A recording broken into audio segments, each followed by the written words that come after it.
श्रृंगी ऋषि ने अमृत क्रिया को सिद्ध किया।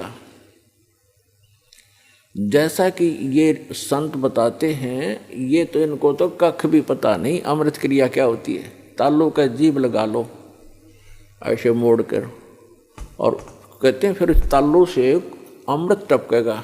ये तो लाड़ टपके हैं, अमृत थोड़ा टपकेगा इससे। बकवाद करें। ये एक ऐसी क्रिया है जैसे जीभा को वापस मोड़ेंगे और तालू के लगाने की हम चेष्टा करेंगे तो हमारी नाड़ियां कसती हैं जो जीभा से और मस्तिष्क से संबंधित हैं। हमारे इस शरीर के अंदर इस तालू के ऊपर, ये जो तालू है लटक रहा है हमारे, इसके ऊपर एक थोड़ा सा स्थान है, वो कम प्लेस है, और उसके अंदर एक अमृत भरा रहता है सदा। और वो अमृत वहाँ से सीधा चल कर नीचे जाता है नाभि के पास, ऑटोमेटिक चल रहा है वो। और उसको एक कुंडलनी शक्ति है, कुंडलनी शक्ति बोले, नागिनी कहा संतों ने। उसकी 2 जिह्वा हैं सर्प जैसी, और वो उस अमृत को वो पीती रहती है, शरीर में नहीं जा पाता, वो उसको चूस करके नष्ट कर देती है। उसके अंदर एक ऐसी क्रिया है। तो फिर क्या होता है, जब हम श्वास क्रिया को अभ्यास करते हैं श्वास का, और वो श्वास के साथ ऐसे खड़ी है, ऐसे उसका नाभि के जहाँ वो अमृत टपकता है ऊपर से जाकर नाभि के पास, उसका मुंह बिल्कुल उसके ऊपर है ऐसे। और जब हम श्वास क्रिया का अभ्यास करेंगे, उस श्वास क्रिया से उसका मुंह ऐसे नीचे को हो जाएगा, और फिर वो अमृत जो है पूरे शरीर में जाना शुरू हो जाएगा। श्वास क्रिया से तो उसका मुंह टेढ़ा होगा, ऐसे नहीं रहेगा ऊपर को, वो ऐसे मुड़ जाएगा नीचे को। जो ऐसे टपक रहा था अमृत, उसको वो खा रही थी, फिर वो ऐसे हो जाएगी, उस पे उसके मुंह पे नहीं जाएगा। ये तो श्वास क्रिया का लाभ मिलेगा। और फिर जो हम तालू पर जिह्वा लगाने की चेष्टा करते हैं, उससे क्या होगा कि इस तालू के ऊपर एक स्थान है जहाँ पर ये अमृत भरा रहता है, लिक्विड सा है ये। उसके नीचे वो एक जैसे इसको अर्ध छोटा सा बेर होता है, बेर का फल, बेरी का फल, उसको आधा काट दे, साफ कर दे, इतना सा है वो, ऐसे आधा कटा हुआ। और उसके बिल्कुल नीचे एक वाल है, वाल, और उसके ऊपर एक छोटी सी नाड़ी टिकी हुई है जो उस वाल के सुराख को रोक रही है।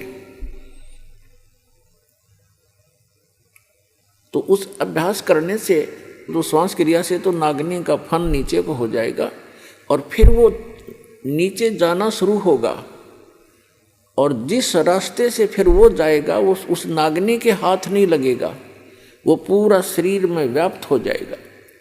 एक स्वाभाविक ओवरफ्लो होकर के वो छोटा सा जो आधे बेर का जितना स्थान समझो खाली, ओवरफ्लो होकर जब जाता है तो वो नागिनी के मुंह पर गिरता रहता है।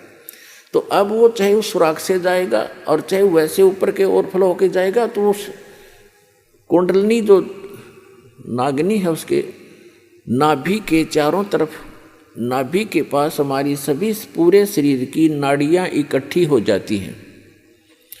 उनका एक ऐसा बंध है वहाँ पर, उसके ऊपर वो ऐसे लपेटी हुई है जैसे आपने देखा हो वृक्ष के ऊपर बेल होती है पीली सी, तो ऐसे वो लपेटा लगाए रहती है, उसको नाड़ियों में नहीं जाने देती, और ऊपर से जो आता उसको स्वयं चूस लेती है। तो फिर वो नाड़ियों की जकड़ ढीली कर देती है, वो अपने आप मुरझा जाती है, क्योंकि श्वास की क्रिया से वो बंद हो जाती है। और फिर उससे जो हम जिह्वा का अभ्यास करते हैं, जो तालू है ऊपर जहाँ सरोवर है, जिसको मान सरोवर कहते हैं शरीर में, जहाँ पर ये अमृत भरा हुआ है, उसका नीचे का सुराख थोड़ा सा खुल जाता है, उससे फिर अमृत टपकना प्रारंभ करता है। अब कहने का भाव ये है कि ये सारा कुछ भी हो गया, आपकी कुंडलनी शक्ति भी जागृत होगी, और वो नागिनी भी दबगी, नीचे को होगी, और उधर से आपकी अमृत क्रिया भी सिद्ध होगी। फिर अब क्या होगा? उससे क्या होता है कि शरीर के अंदर ज्यादा भोजन आहार की आवश्यकता नहीं रहती। शरीर बगैर खाए भी वर्षों तक रह सकता है। और भक्ति से ही मिली नहीं तो 1-1 लाख वर्ष तक बैठ कर चले गए, फिर गधे की योनि पाई। इन क्रियाओं से क्या लाभ हुआ? जैसे खेत संवार लिया, बा दिया, घास उसका अड़ंगा खत्म कर दिया, और बीज बोया नहीं, बीज है नहीं, गेहूं के स्थान पर भांग बोली, यानी सतमंत्र ना जाप करके अन्य मंत्रों का जाप कर लिया, वो भांग बो दी। तो भांग जीवन रक्षक नहीं है, जीवन नाशक है। तो अन्य मंत्रों से सिद्धियां आ गई इन ऋषि महर्षियों के पास, जो इनके जीवन की नाशक बन गई। आम जनता में तो ये ऐसे हो गए जैसे प्रभु पाक गए। आम जैसे जनसाधारण के लिए तो ये बहुत बड़ी बात होगी। जैसे अगस्त ऋषि जी ने सारे जीवन में डले ढोकर एक सिद्धि प्राप्त की, 7 समुद्रों को एक ही घूंट में पी लिया, और फिर प्रार्थना करने पर इनको वापस छोड़ दिया। तो फिर क्या अमर हो गया?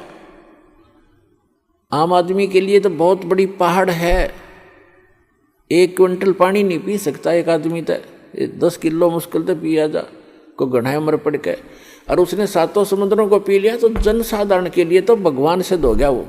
लेकिन कख नहीं था, अध्यात्म ज्ञान की तराजू में उसको तोल कर देखेंगे -0 था वो।